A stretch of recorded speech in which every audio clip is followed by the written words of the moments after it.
Would you like more intimacy in your marriage? Among the people I surveyed, 40% said yes, they would like more sex. So I'm going to share with you 5 things that you can do to improve your chances in the bedroom. Hi, I'm Kelly Case, licensed counselor and marriage coach. I take marriages that are broken or unfulfilling and make them first class so that you can love life together. This channel is for people who want a happier home but just don't know how to get it. Make sure that you hit the subscribe button so that you can be notified whenever I upload any new videos. Sex. It's a good thing. It's a beautiful, God-given, enjoyable experience. So why is it often such an issue? Why can't it just be easy? Well, there are the issues of frequency, timing, lighting, vulnerability, sexual history, past traumas. There are insecurities and mixed messages about sex from childhood. There's shame about sexual desires, fantasies, and personal struggles. There's children. Don't forget the children. Then there are those cultural views about what sex should be versus what we're actually experiencing. There's performance anxiety. I mean, the list could go on and on and on. When you add in the struggles that we have with forgiveness, vulnerability, acceptance, communication, and gender differences, it can be a real mess. I coach couples through issues of desiring sex, initiating sex, and having sex. And today I really want to focus in on desire, and I want to share with you the top 5 ways to increase desire in yourself or your spouse so that you can have more sex in your marriage. First, spend quality time together outside of the bedroom because great sex springs forth from a great relationship. Both spouses need connection, but women do tend to need this more than men. And women need to feel connected before they have sex, whereas men often use sex as a way to feel connected during sex. So don't forget to connect emotionally, not just physically.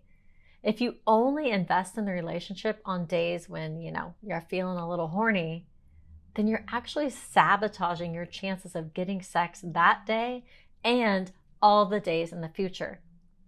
This quality time that you have could be a date night. It doesn't have to be. Nothing elaborate is needed. Just spend some time together uninterrupted. Time when you can just sit down face to face and talk. It could be as short as 15 minutes or it could be hours long. But this time is used to connect and invest in your relationship, and it needs to happen every single day. Second, put the kids to bed at least 1 hour before you go to sleep. One of the primary reasons couples give for their poor sex life is kids. They report that they are just too exhausted after caring for the kids all day. They report that their kids stay up as late as they do. And they also report that their kids sleep in their bed. Get the kids out of the bed. I know there's supposedly a lot of benefits to children when it comes to co-sleeping. But as a marriage coach, I have to say that there are no benefits to your marriage if you're co-sleeping with your kids. And ultimately, if you don't have a good marriage, you aren't doing what's best for your kids. They need 2 parents who are happily married.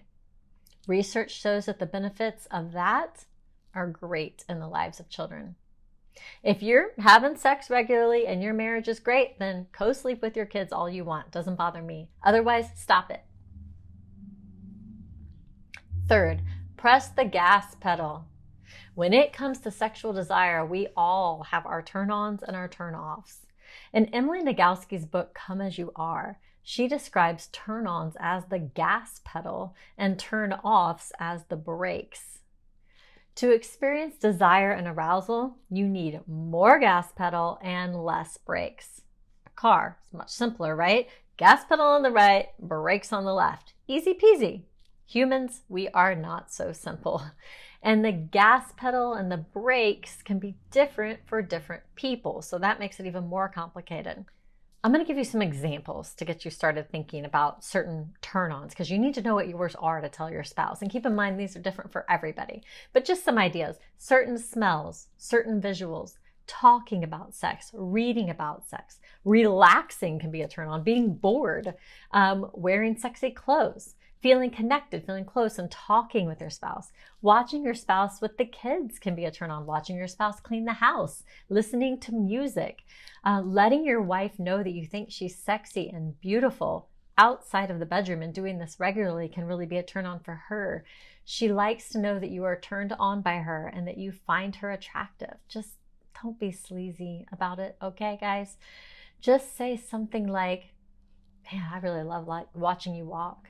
Or, have I told you how beautiful you are? All right, let me give you some examples of turn-offs. Kids are down the hall or kids are still awake. Stress. One of you is drunk, feeling bloated, being on your period, not feeling confident about your body, being concerned about performance, not feeling close or loved. Sometimes crying is a turn-off for some people. Pregnancy, sickness, anxiety, okay? So put the gas pedal on and take your foot off the brake. The more you can do this, the more desire will rise. In a minute, I'm going to tell you how a woman's menstrual cycle plays into all of this. Fourth, we have to face the truth that part of desire is physical attraction. It isn't everything, but it is something crucial. I mean, we don't want to have sex with people that we aren't attracted to. So both spouses need to make an effort to be clean, healthy, and attractive to each other, like you did when you were dating. Are you going to be as thin as you were in your wedding pictures? Probably not. Should you let yourself get obese and not pay attention to your health? Let your belly grow 10 inches and call it a day? No. Do you want your spouse to be attracted to you, turned on? Then you gotta show them that you care how they view you, just like you did when you were dating. Shave, take regular showers, put on some decent clothes. Women, wear makeup other times besides when you're about to go out with your girlfriends. Don't fix yourself up for church, but not for him. Maybe you're a young mom and you feel gross every day. That's fine. We have all had our time in life like that. But make an effort, like say once a week, to be clean and put together for him. Men, growing a huge beer belly is not what life is all about, okay? Pay attention to how you treat your body and how smelly, hairy, and fat you have become. In my survey of married couples, 7 out of 10 spouses said that they cared a lot about their spouse's appearance. You're married. You can be comfortable. You can wear sweats. You can burp. You can even fart. But don't only show your gross sides to your spouse. Make an effort to keep your appearance up for them, to entice them, to keep them attracted. You want your spouse to do it for you, so you need to give it back to them in return. Marriage should not have been an excuse to let yourself go. Now, if you watch this video and then go ask your spouse if they want you to take better care of yourself and if they're struggling with attraction towards you, your spouse is probably going to tell you what you want to hear rather than the brutal truth. So don't even ask. I mean, don't ask them to say something hurtful to you. Instead, just start taking care of yourself. Your goal should be to become the best possible spouse that you can be. So evaluate yourself and just do better if you need to. Do it for your spouse and also for yourself. Fifth, if intimacy is lacking, I want you to start kissing for 10 seconds every day. Oxytocin is one of our so-called happy hormones, and it increases with physical touch. It not only makes us happier, it also increases our feelings of attachment and connection. So just hold hands, rub each other's backs, hug regularly, kiss, cuddle on the couch.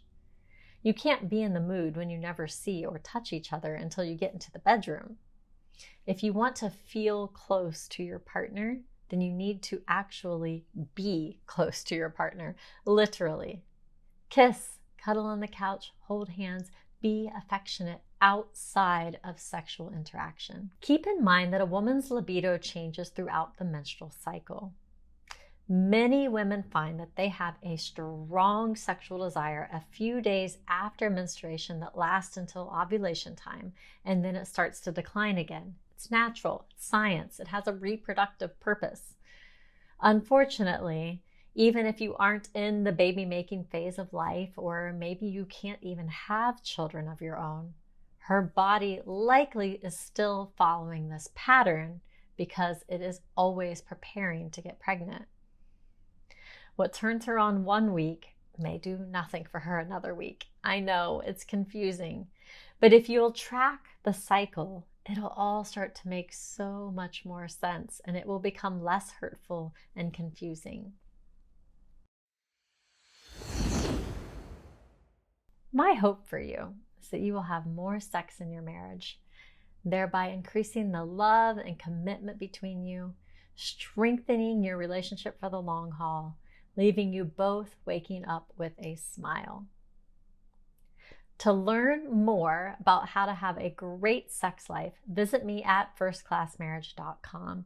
And if you liked what you watched today, hit that like button and don't forget to comment, subscribe, and share, because that is going to help more people to see this valuable content.